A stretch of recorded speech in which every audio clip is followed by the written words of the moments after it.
Hey, this is Dave with another hacking rideshare tip. And speaking of tips, tipping is part of being a rideshare driver. You know, especially with Lyft, which allows tipping through the app. Unfortunately, Uber doesn't allow tipping through the app. And unfortunately, we're becoming a cashless society where everybody's paying with PayPal or their credit card or Apple Pay or any of the other electronic payment systems out there. There's no real tipping through the Uber app, and that's kind of a misnomer for some passengers out there. They think that the tip is automatically included or that they have the ability to tip through the app, which is false. So I wanted to talk today about tipping in the app. Obviously, Lyft allows for the tip. They offer a 1, 2, 3, a 5, or an other option, which is always nice. Sometimes you've got a passenger that's a really big tipper and they want to give you a big tip, and that's great. But I'm not going to really necessarily talk about the Lyft thing, other than I don't necessarily ask for tips. I think tips are something that should be more of a gratuity, not something that's expected. It seems like you're expected to leave a tip in the food service industry. Unfortunately, there's the tip shaming of celebrities. If they don't leave a big enough tip, that somebody feels that they've been stiffed, if you will. I don't ask for tips. If somebody wants to give a tip, that's fantastic. But if they don't, I'm not going to sit here and expect it. But one of the things that you can hint at a tip without actually asking for it overtly. I know there are some drivers out there that will ask for it. There are some drivers out there that will hang a sign off the back of the seats with a sign that says gratuity is not included, tips greatly appreciated. Some will leave a tip jar on the center console for passengers that ride in the front seat. That is a little aggressive for my style, but hey, if you want to do it and you feel it's going to be something that's going to help improve your experience as a driver, go for it. But I personally don't, but that's up to you. But one of the ways that I can induce a tip without actually feeling like I'm asking for it is when people typically will get in your car, the one common denominator between you as a driver and them as a passenger is they'll want to talk about you as a driver. How often have you been driving? How long have you been driving today? What's your longest trip? Tell me some crazy stories.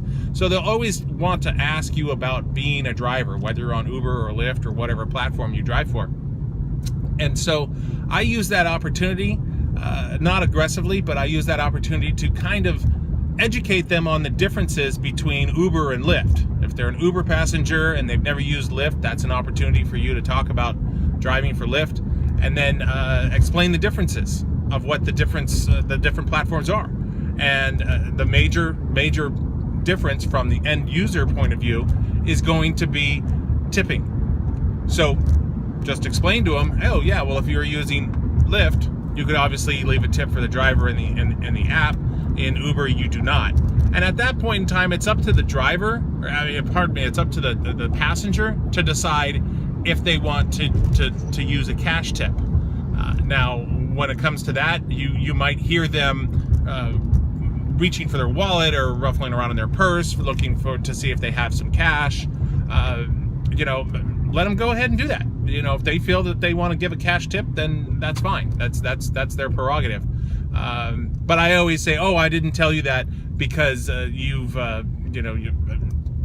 should be giving me a tip or anything like that. I always just kind of use it as an educational tool and allow them to be able to give a cash tip if they want to. But typically they will.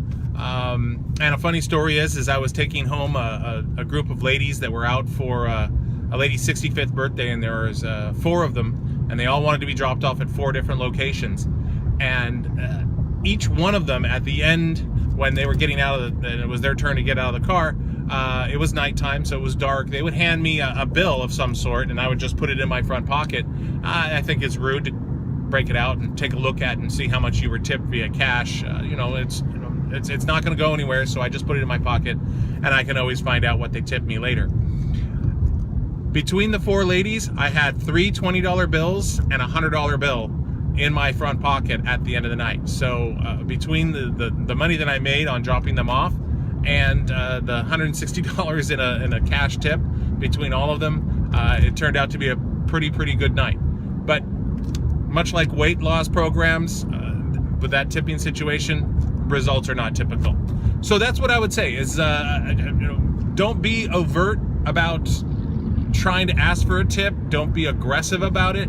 But there are ways that you can induce tips and encourage people to tip you. And if somebody offers to tip you, my best suggestion is take it. If they feel if they feel that you've done a good job, why not? You deserve it. So that's my tip on tipping on hacking rideshare. So I'd encourage you to subscribe, and also leave a comment if you have a question, and feel free to contact us and ask a question and find out if being a rideshare driver is for you. So thanks for watching, and we'll see you next time.